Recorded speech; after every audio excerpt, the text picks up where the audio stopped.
What's up, my fellow humans? I was often told as a child to enjoy being young, enjoy being a kid, because as you get older, life is only going to get more complicated. And man, if that is not the truth, let's not sugarcoat it.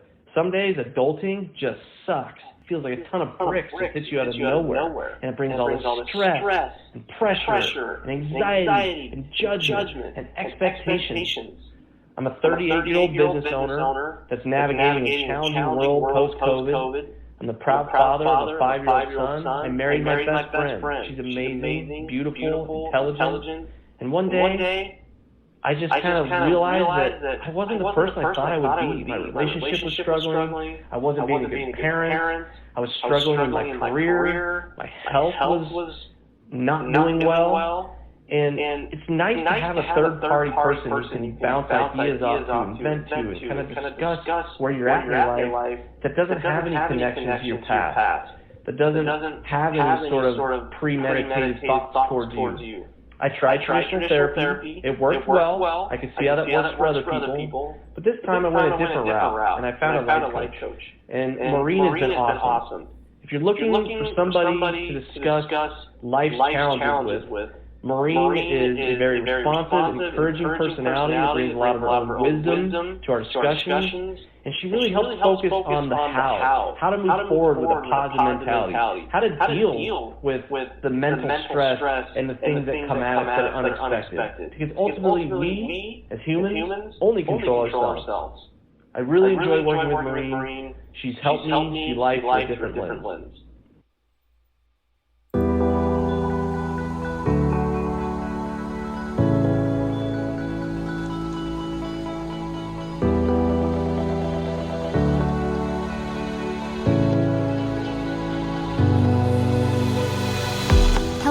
And welcome to the I Never Knew podcast, also known as Inc. This show dives into the life experiences of people who have been through it all and have come through the other side stronger, better, and triumphant.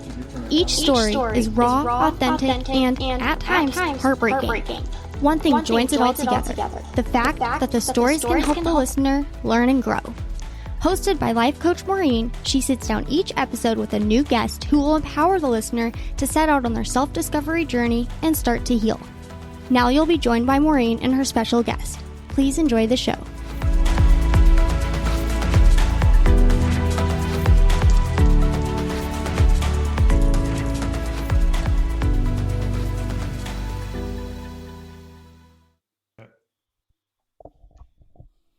Hello, everyone, and welcome to I Never Knew by Life Coach Maureen. So happy to have all of you here this week on our newest episode. As you all know, I'm a huge mental health advocate. I think we're in a shift, and we're all talking about it now. And that's why I'm so happy to have my next guest. Matthew Dickson is here. Wait till I tell you his story, everyone. So Matthew Dickson bicycled across Canada at the age of 20, but shortly afterwards he developed schizophrenia and was forced to alter the course of his life for many years to get through the disease. While working on his recovery in his home country of Canada, his heart went out to people with mental illness in developing countries as they had it much worse than he did. After successfully recovering from schizophrenia, Matthew now helps people with mental illness in developing countries so they can get access to basic mental health care through his Mind Aid platform. Welcome, Matthew. Hi, Maureen. Thanks so much for having me here. So happy to have you. You know, the first thing that struck me was you recovered from schizophrenia. People don't think about recovering, right, from mental illness. It's always like, I'm dealing with, I'm coping with, I'm struggling with mental illness. So let's start with your story and when you were bicycling across Canada and how this all came to be. Sure, yeah. So I grew up in Eastern Canada in a small town on the coast, and I had a pretty idyllic childhood. Nothing exceptional happened to me. Nothing very bad happened to me. It was pretty average overall. I had no idea I'd be bicycling across Canada so many years later. But I went off to university, and I noticed some changes happening in me, and they were, I guess they weren't that intense, but this would have been 1989 into the early 90s. And back then we didn't talk about mental health much. I'd learned a little bit about mental health in health class in high school, but we never learned about mental illness like OCD or anxiety, depression, schizophrenia, Yeah. antidepressants, antipsychotics. They were around back then, but I'd never heard about any of that stuff. So I had about one symptom creep up on me about once a year, roughly, through my 5 years of. I was taking engineering, and but I could still do stuff. I was getting mostly A's at school. I mean, I biked across Canada feeling that way. Uh, Somewhat. I was on the university rowing team. I did a triathlon. I was living on my own. I never had to get a student loan, but in the middle of it, so for the bike trip, I was taking engineering, but my heart wasn't really in it. I was a smart guy, but I didn't really know what to do with my life. I didn't really feel pulled in any one direction as far as career goes or education. I was taking engineering because I didn't really know what else, not what else to do. I probably could have done a lot of other things. I just Other people say the same thing when they go to school. It's just, well, I got into this. I don't really know how I'm doing it, but that's what I took at school, and that's what I'm doing for the rest of my life. My husband, who happens to be an engineer as well, said the same thing. He's like, I don't know. I just went into it, and there I am 40 years later, 30 years later. Especially, it's an engineer thing. You just go to engineering, and then you're kind of like, I'll figure it out after that. Yeah. Another common one is, oh, you're good in math. You should go into engineering. Right? Oh, it's a joke. It's a joke in our household. It is a joke. Oh my gosh, I love it.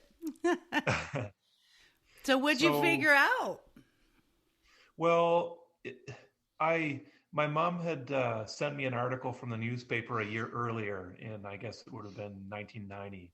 And the headline was, "You can pedal across Canada." And it was about this group of people. Well, it's an organized trip, different people each year that bike across Canada. And I saw the article. And I mean, you see articles like that all the time. Somebody's climbing a mountain or rowing across an ocean, doing this, doing that, hiking the Appalachian Trail. And I thought, oh, that's neat. And I put it in my drawer with some other stuff. A year later, I was going through my drawer and I saw the article again. And this would have been in the middle of my third year of engineering. And I looked at it and I thought, huh. And at the bottom of the article was a phone number. There was no internet then. And within minutes, I found myself phoning this phone number. I was 19. I never did stuff like that. I wasn't really an athlete of any kind. I ran a bit. I played some sports, played some golf, but I never trained for any sport. And anyway, I got on the phone, talked to these people, and they sent me some more information in the mail. And it just snowballed. When actually, skip ahead for a sec, when I was on the trip, many people said, once you get that package in the mail with more information, that's what really hooks you. And so anyway, the package came in the mail. I read it, and I'm like, look at me reading this package in the mail about biking across Canada. And all of a sudden, it's what I try to tell people is you don't have to have everything figured out. You can have an idea or a goal that you want to go for, but simply take small steps. And that's what I didn't know all this at 19. For many years I read self-help books in the business and career section about mindset and growth and success and entrepreneurship. And I had none of this knowledge at 19, but I found myself doing this at the time. To book a spot on the trip, you had to send $100 in. The $100 could be refunded if someone else wanted to take your spot, if there was someone else to do that. So I sent $100 in the mail, and all of a sudden, in like November of '91, I'd signed up to bike across Canada. So I started telling people, I've signed up to bike across Canada, and there's all this buzz around it, like, Matthew's going to bike across Canada. Matthew's going to bike across Canada. You can hear it go through the grapevine. What's Matthew doing? Oh my gosh, that's so cool. Matthew's going to do this. It's exciting. And I hadn't biked an inch until April. The training's April, May, and June. It's called Tour de Canada, and Oh. it's you can look it up online. The training's April, May, and June, and then the actual trip is July and August. So I did the training. The first week is 3 bike rides in the week of about 10 kilometers, a half-hour bike ride roughly. So I did that. The next week I did 15 kilometers 3 times. The next week 20. The next week 30 or 25 and 30. And after 12 weeks of training, 3 months. That's it. Just 3 months of training, 12 weeks. The last week I was biking 100 kilometers 3 times a week. It's amazing how quickly you can increase your cardio like that. And by no means was I ready to do the Tour de France. By no means. I was slow, so slow compared to them, so slow. But I had the ability to just sit in the seat for a long period of time. Oh my gosh. Anyway, I pardon just me?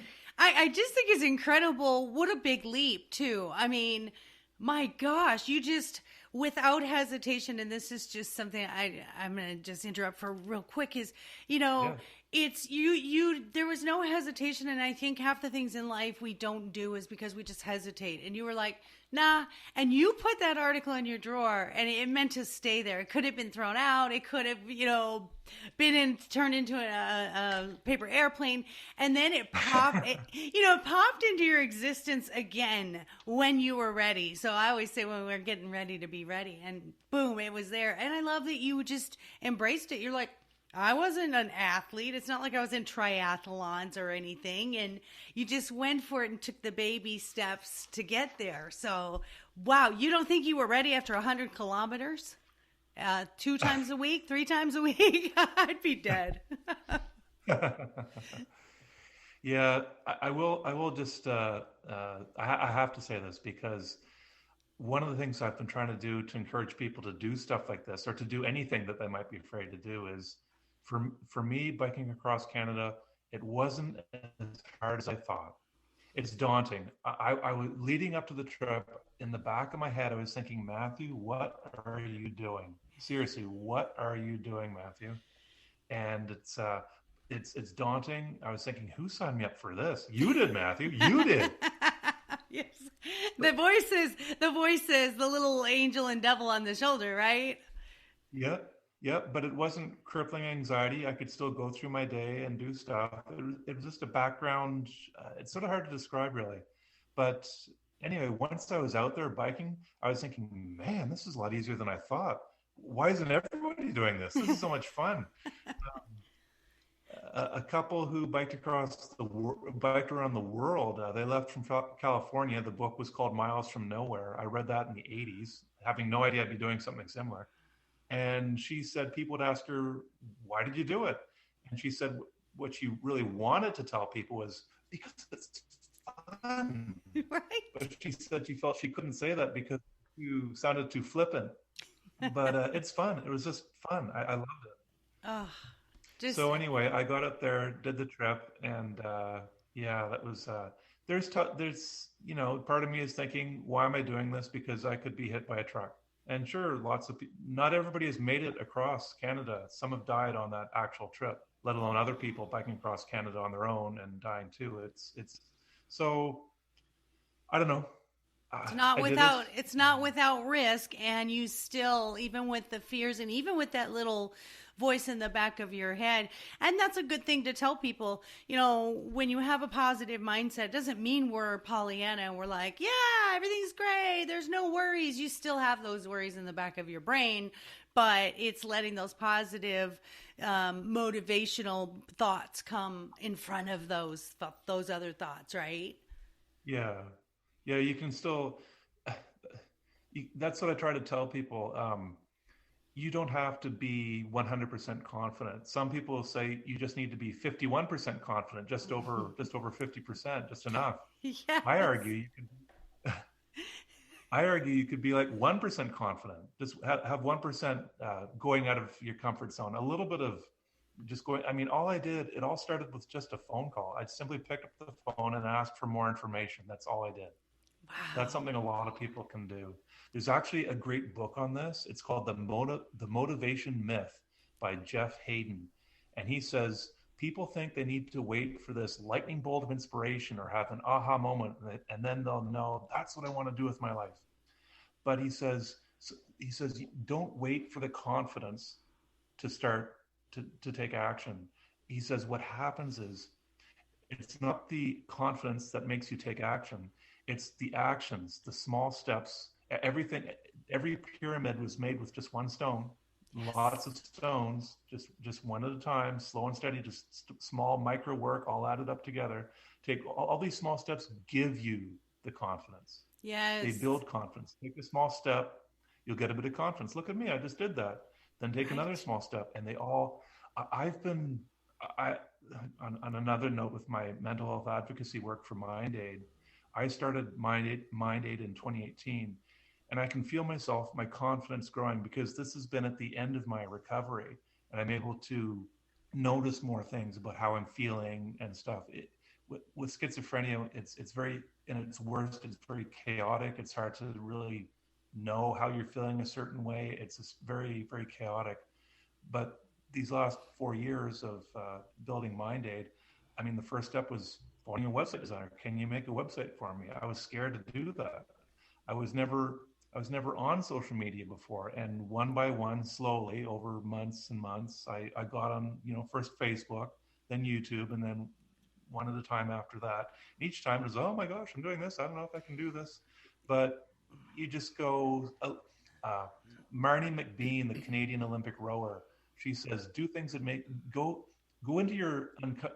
do things that make you uncomfortable, but stay comfortably uncomfortable. Yes, I love that. And I'll go with Mel Robbins, who says the 5-second rule. If you feel like doing it, act on it. Just do it. Just do it. Go up to that person. Go try that thing. You just picked up the phone and made a phone call. So I love that 5-second rule.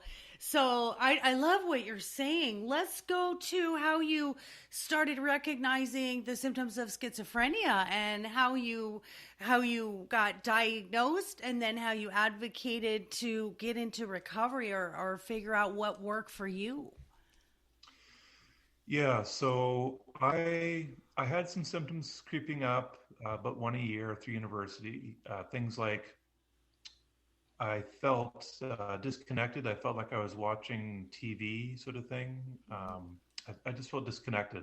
It was like I described it at the time as things were like things visually were like they were in 2 dimensions instead of 3. It felt like I was just cut off, like I was watching a TV.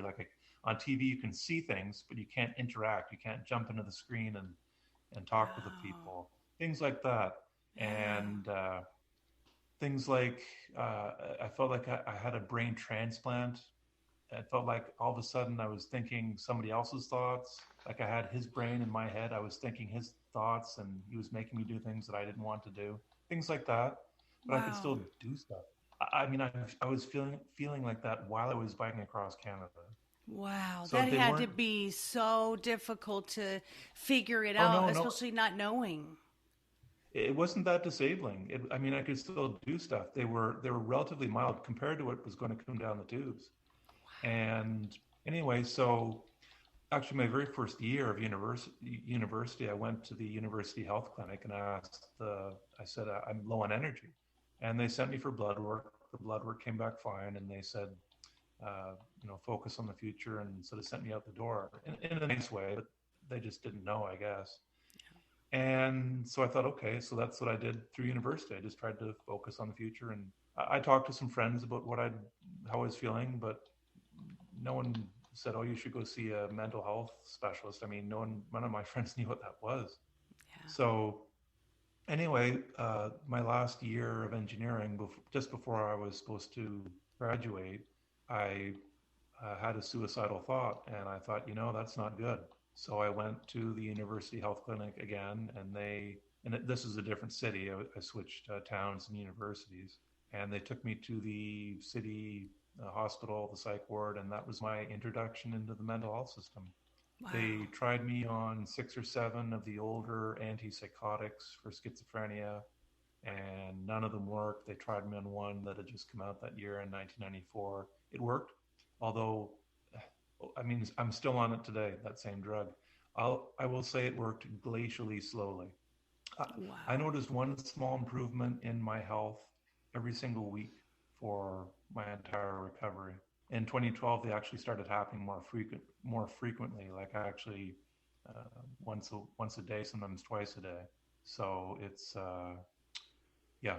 What kind of medications? I know lithium is one of them, I believe. What are some other medications that you and I are in the same age bracket? Because what it sounds like, because when you said 89 and you were 19, Yeah, I might I'm be. 50. Oh, okay. I'm 2 years older than you, so great. But yeah, I know exactly what you're saying. We didn't talk about mental health back then. It was just push it down, shut up, and move on and deal with it. You know, ADHD was known as hyperactivity, and they threw you on Ritalin, and just said this kid is way too active. They didn't really have these things, so back then when you finally realized these things were not normal and you got introduced to the mental health system, was their first go to talk you to into doing the medication first? Did they talk about therapy? What was their first steps back then? Well, I'm no expert on schizophrenia, even though I have it. I that's actually one thing I'd like to learn more about is other people's experience with it, what it's like. A lot of us just don't talk about it, and there's not a ton of literature on it out there. There is some, and it's getting better. Um, for me, so anyway, with schizophrenia, from what I know, it's you generally need medication.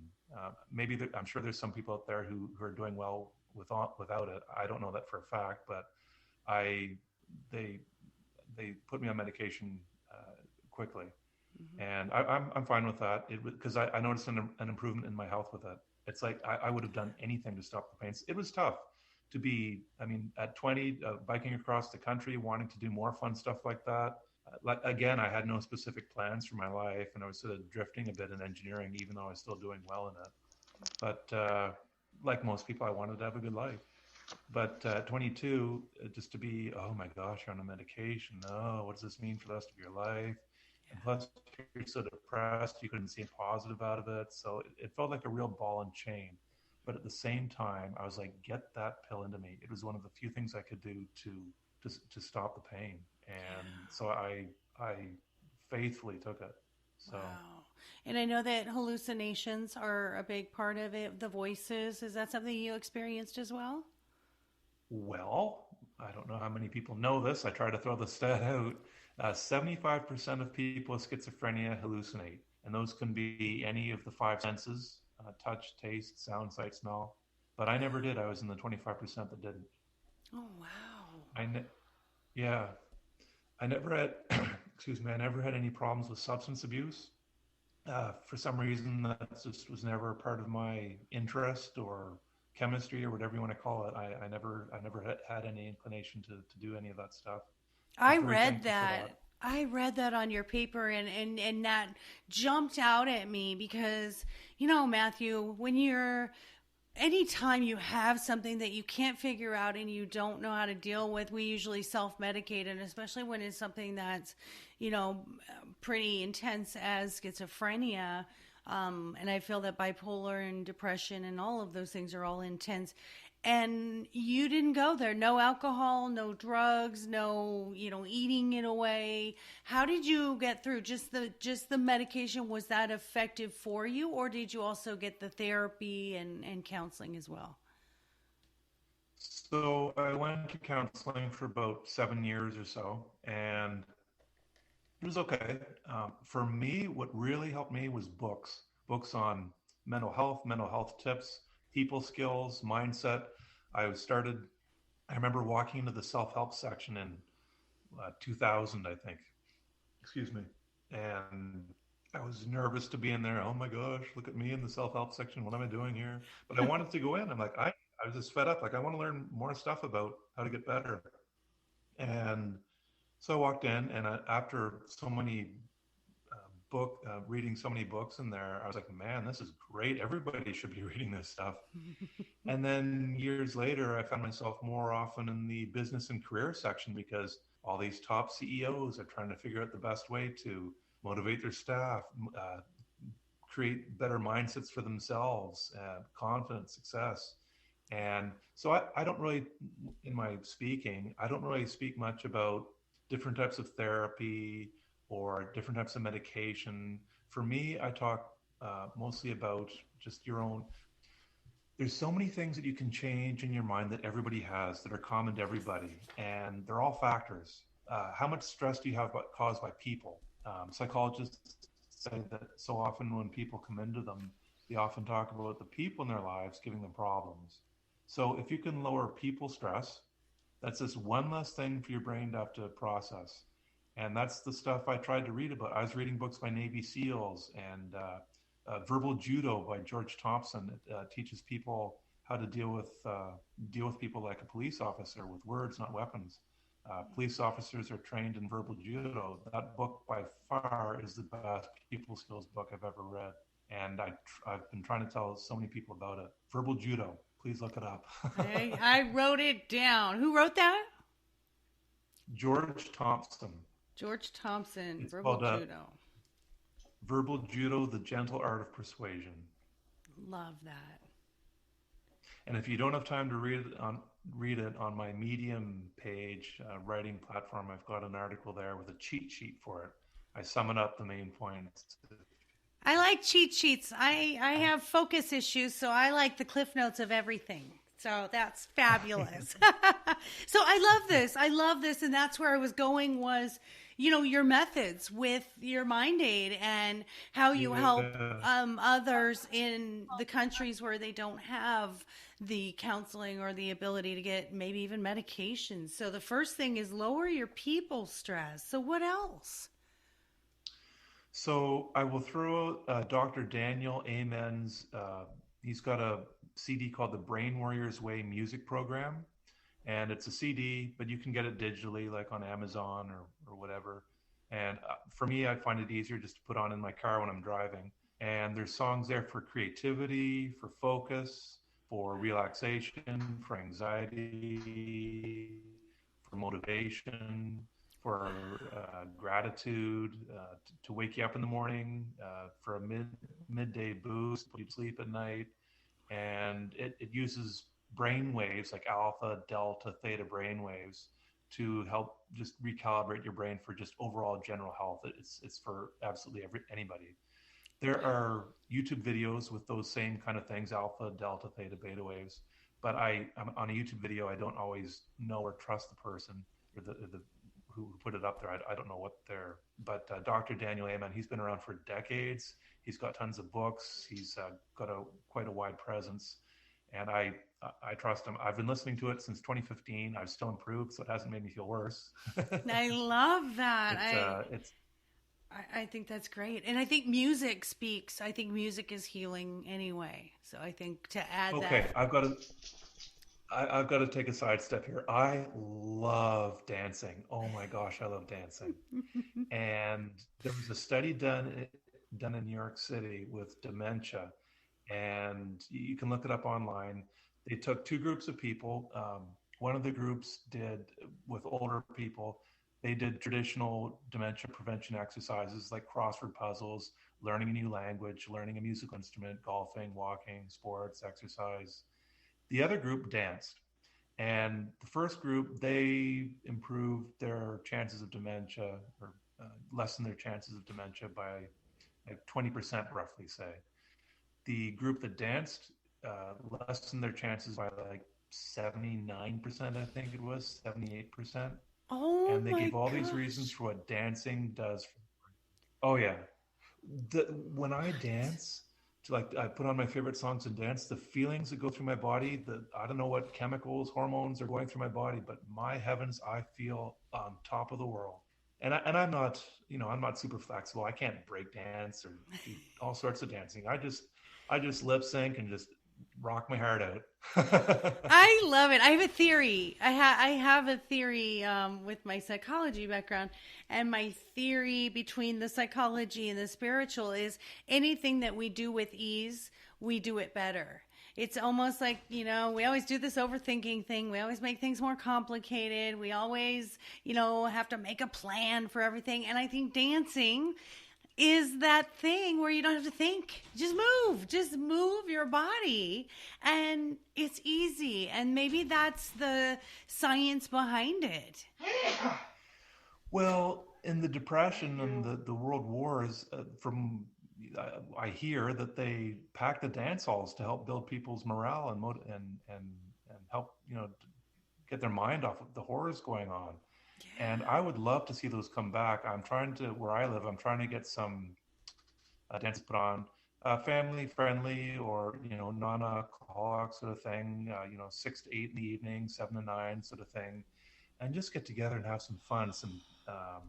Just get a speaker and laptop, iTunes, whatever, YouTube Music, and just have fun. I'm trying to get that going.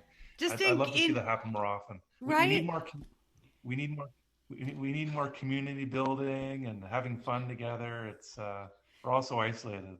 Just sort of the old time, just good fun, just getting together and hanging out. And it also increases the dopamine. And I think that's our happy drug right there. That's the only drug we need.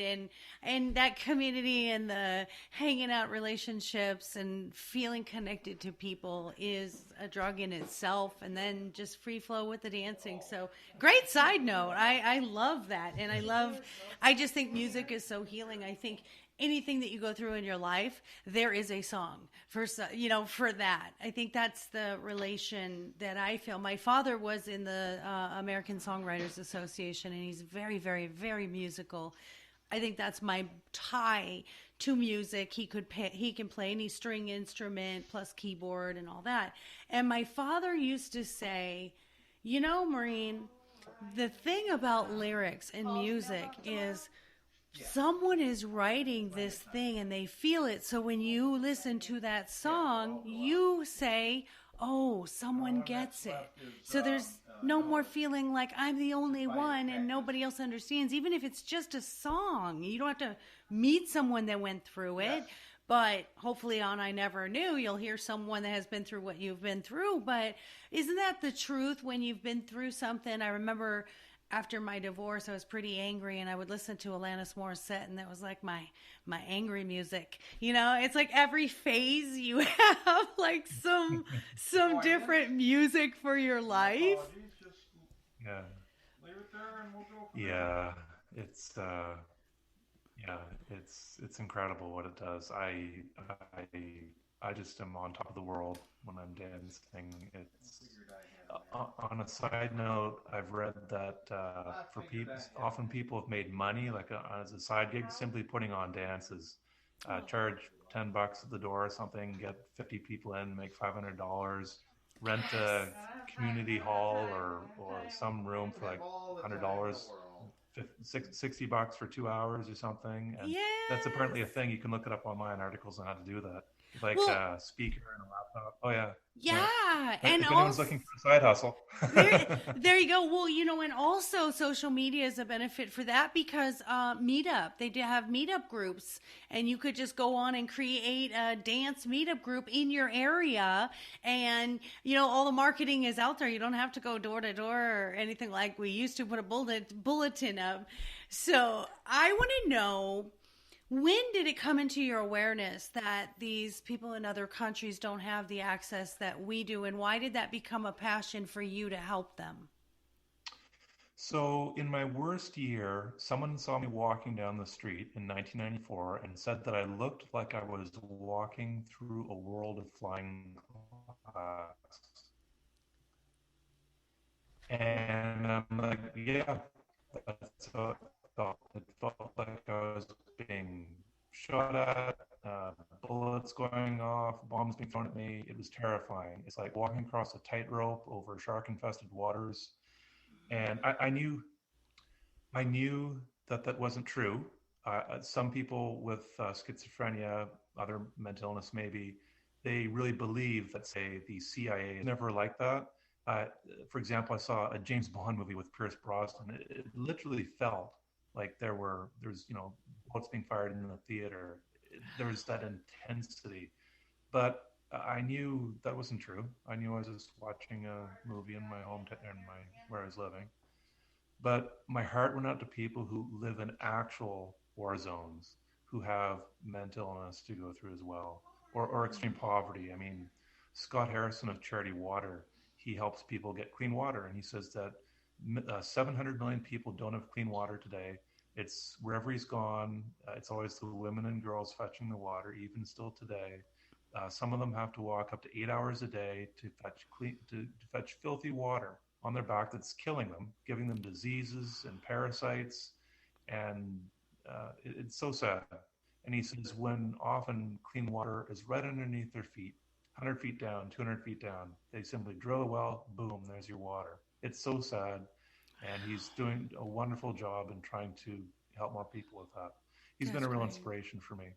Great. But it wasn't until 2016, 2017, and I saw this piece of content appear in front of me on the web. It was a TED Talk by Vikram Patel, and it was talking for the first time about mental health in developing countries. I'd never seen anything like that before. I'd never gone looking for anything like that before either, I will say that. But a year later, I'd made my website, mindaid.ca, and as far as I know, it's the only website of its kind in the world. It has, if you go looking for all the groups helping mental health in developing countries, they're scattered across the web. It'll take you a while to find all the groups working on them. I've got as many as I can find, and I keep adding more as time goes on, all on one site. And as far as I know, no one else has done that, and I'm very happy about that. The website, I'd like to see it get a lot more traction, and I'm hoping that it could be a hub for the cause in the future. Yes, I love that. Well, I have a Facebook group. You can throw me in there because I have a lot of international members. We have almost 3,000 members. It's called Mindfulness and Positivity Seekers.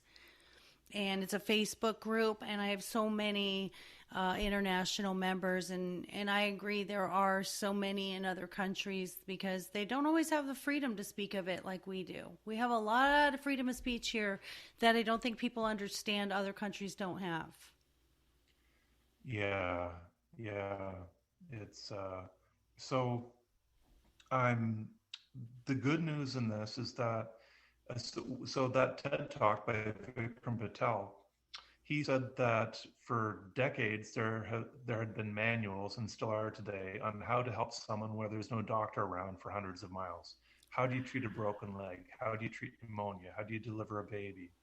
And in the 90s, he said, why don't we do this for mental health where there's no doctor or hospital around? So they did, and they've perfected it.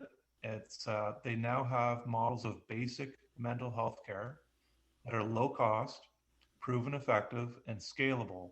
And the World Health Organization is trying to figure out the best way to roll them out to the masses. In the meantime, I found 10 nonprofits that are delivering these models of basic mental health care that you can donate to or fundraise for. And beyond that, I found other groups helping beyond those 10 that are doing more things with mental health in developing countries, like awareness, political advocacy, that sort of thing. You can't donate or fundraise to them, but there's more there on my website in the resources section. And I keep finding more as time goes on, which I'm incredibly happy about. Yes. And we're going to definitely share your website. So if anybody does want to help, then they can go. And I love the name Mind Aid. You know, we had back in the, what was it? I'm going to date myself and you right now since I'm only 2 years older, but Band-Aid, you know, where we really helped a lot of things in the 80s was a lot of aid. So I love that we have Mind Aid. I think that's a great tie to what you're doing and that it's effective. I love that everyone's sort of on board with helping each other now. And I think that is, I'm so happy. I still think we've got a lot of work to do. Suicide prevention, that one's near and dear to me. You know, as a life coach, I don't want anyone to ever feel they don't have somewhere to turn. And I'm so happy we have this new hotline now where instead of 911, it's, I went blank. 988. Thank you. 988. I'm like, 811? Okay. 988. I'm so thrilled. When that came out, I thought, this is good. This is good. This is urgent. And what we need is the government to embrace that there are all different kinds of mental health workers, and we can all help. We don't have to be psychiatrists or psychologists, or, there's many ways. I've had hundreds of clients and they've changed their lives. So it's proven that life coaches can make a difference. So I just think that the government needs to embrace and reach out to all healthcare workers, because the need is there, and we will be there because it's what we're passionate about. And you as well, going through what you've done yourself, having that knowledge. You said, I'm not an expert in it. Yes, you are. When you have something and you've experienced it firsthand, you are an expert. I will fight you to the death on that one, because no one knows better than you do. So I wanted to ask you, so the self-help books, have you written a book, or have you thought about writing a book? I've thought about it. So many people have said that for so many years, and I just haven't. It hasn't chased me down. It hasn't beckoned me over to write a book. But it's always in the back of my head. Back to Scott Harrison for a second. He wrote a book called Thirst about his whole experience with the charity, and he said a decade or more went by, and he said he never felt the call to write it, because he said, I felt like I was still living it. And I feel the same way. I feel like I've been living this, and the chapter isn't. I think I'd be very close to writing a book, but there's still stuff formulating in my head of like how to write it, what to say. But I think about it a lot, about how to write it. So yeah, I love that. Someday I'll write it. So. Oh, you will. I have no doubt. I'm gonna prophecy you're gonna write it. I know you are. But I love that you said that, because as an author of 2 books myself, it's like, I couldn't have written that 10 years ago. I was still going through it. Like you said, you have to go through it and through its completion. And then you receive that inspiration where it's time, that intuition where it's like, okay, it's time to put it all out there and release it. And so I think really, and what's funny is, even when you do that first book, well, that's just one chapter, and then your life keeps going. And you're like, oh, okay, book 2 is like the next chapter. And it gets fun, and then it kind of becomes sort of this addiction of, just releasing it, especially when you're helping others. That, to me, when you get the feedback, it's like, oh, geez, I have to write this thing. So I love that you said it hasn't chased me down. And when you're ready, it's going to you'll know the time. You'll just wake up one day. You and I were talking about like technology. This podcast, it was my goal back in January, and I didn't start it till the end of June because I was scared of technology and thinking this isn't going to work. Even when I have dogs barking and sometimes it's echoey and there's break, I don't care. I'm being authentically me, and my guests are authentically them. So we can overlook all the technology stuff because, yeah, who cares? We don't have to be perfectionists here. So if you were to sum up, what is the one thing you never knew that now you look back at 50, half a century, to look back and go, oh, guys, wait till you're 50 and this is what I never knew? I never knew that we are capable of so much. So much. There's a quote that says we're not scared of our failures. We're scared of how unbelievably powerful and successful we could be. That's what we're really scared of, how great we can be. Yeah. Navy SEALs are taught in their training. There's a book called Unbeatable Mind by Mark Devine. He trains and creates Navy SEALs. They're taught in their training that they are capable of 20 times more than they think they are. They're taken to the brink of physical and mental exhaustion, and someone comes up, they want to quit, and the trainer comes up to them and says, you think you're done? Not only do you have double what you've got right now, not 5% more, but double, you've got 20 times more than you think you do. And then they proceed to show them that in themselves.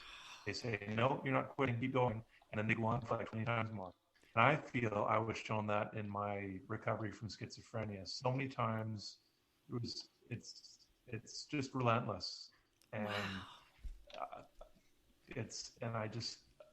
I have two audiences. For people who haven't gone through something as bad as that, I try to explain to them like how bad it really is.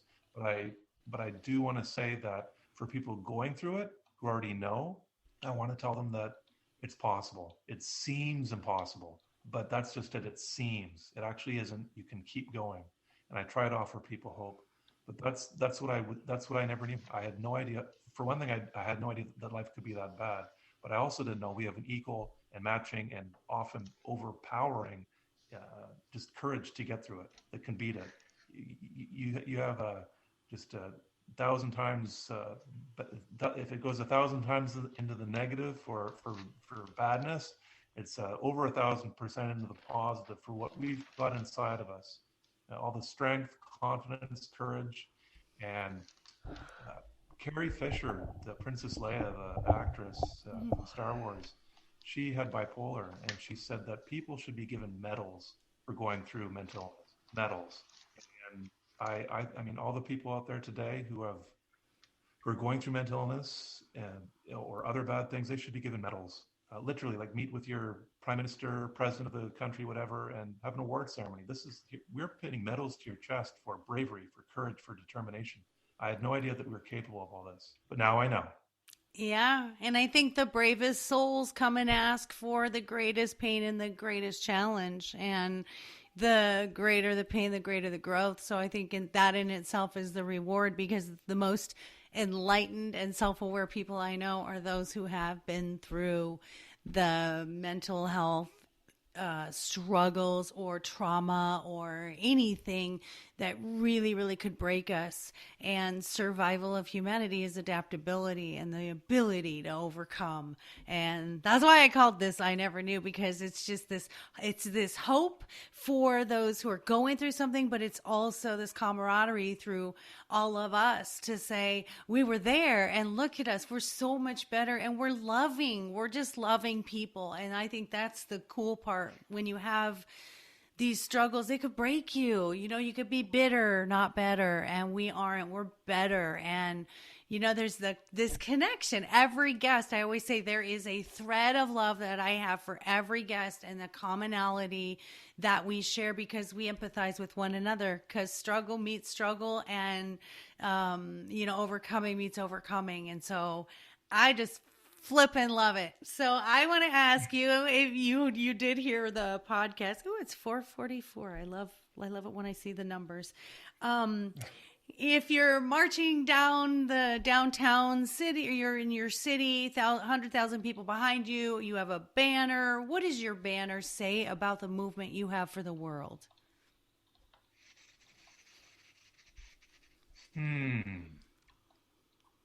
I would say I try to be an advocate for schizophrenia. I want to be an advocate for schizophrenia. I could help many people with that. I try to focus the most on mental health in developing countries, and I'm struggling to come up with a good one here. But right now, I do have T-shirts, and they say you can help people with mental illness in developing countries, and that's. I don't think that's a good one for this question, but that's the best I can come up with right now. How about they need us? But that's good. I like that. I will say that I tried to use the phrase "always stay hopeful." Always stay hopeful. Always stay hopeful. Love that. You never know what tomorrow may bring. You never know. You do not. And that's the thing why, for me, suicide prevention is so important, because every problem is a temporary problem. There are no permanent problems. There's only permanent endings and permanent things that it's not time for us to go yet. And we've got things to do here no matter how hard it gets. We've got things to do here. The semicolon. We're not done yet, right? It's like, let's keep doing this. Let's just keep pushing forward and reach out, reach out to others. That's my banner is, we're all saying the same thing, whether it's Matthew talking about schizophrenia in other countries, or it's, someone identifying people with LGBTQ, or it's someone who's been through sexual abuse. I mean, we're all saying the same thing. and it's love and help one another. Let's just be there for each other. That's the key. You can get through this, or always stay hopeful. What a perfect banner that is. So on our lightest note, how I always end it is, what is your shameless self-indulgence? And I know you're going to say dancing, but I'm going to make you come up with something else. Shameless self-indulgence.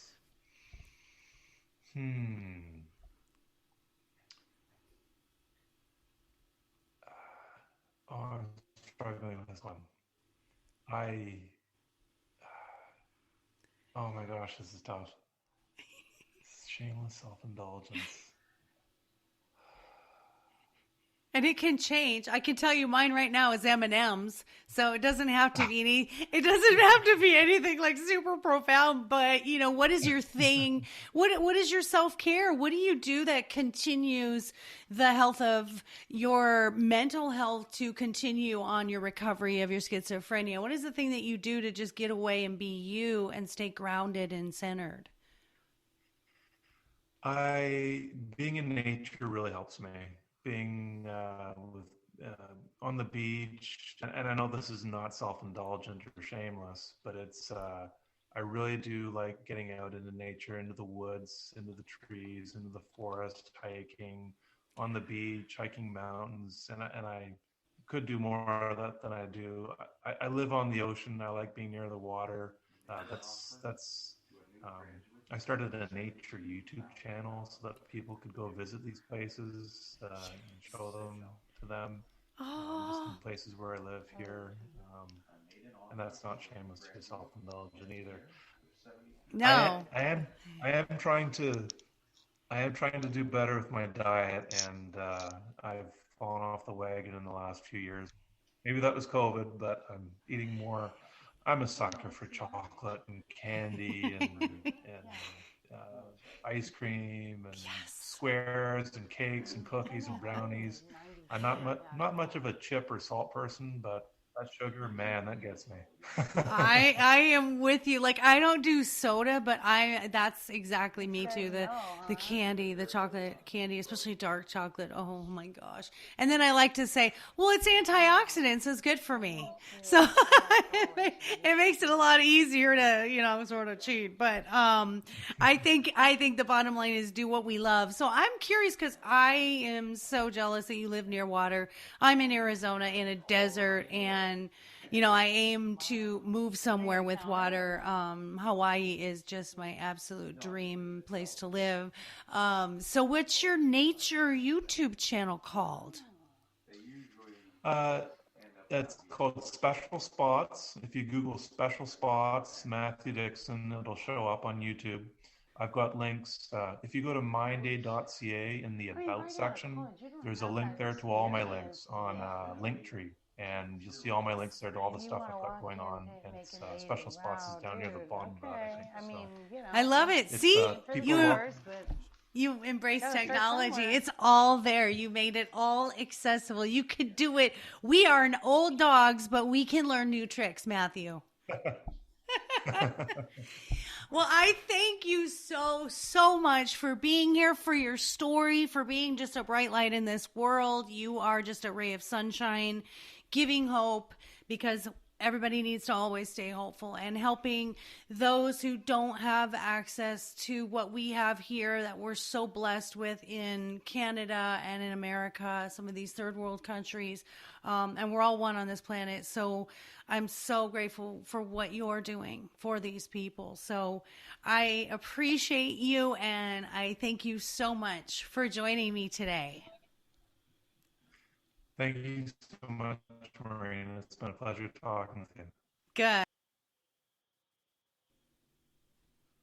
Hi, everyone. Maureen Scanlon, your host of I Never Knew Inc. podcast.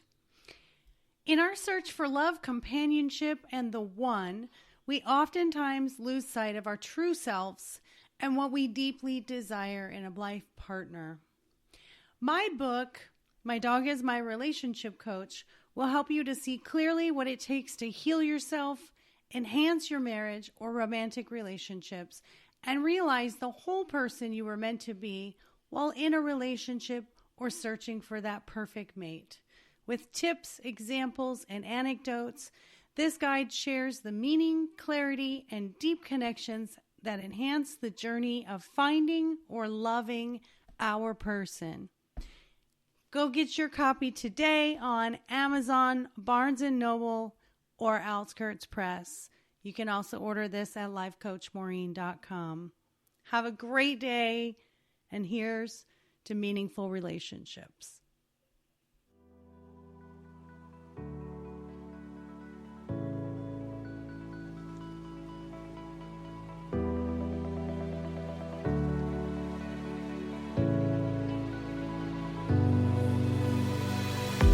Thank you for tuning in to the I Never Knew podcast. If you found today's episode inspiring and educational, please be sure to follow, subscribe, and spread the word.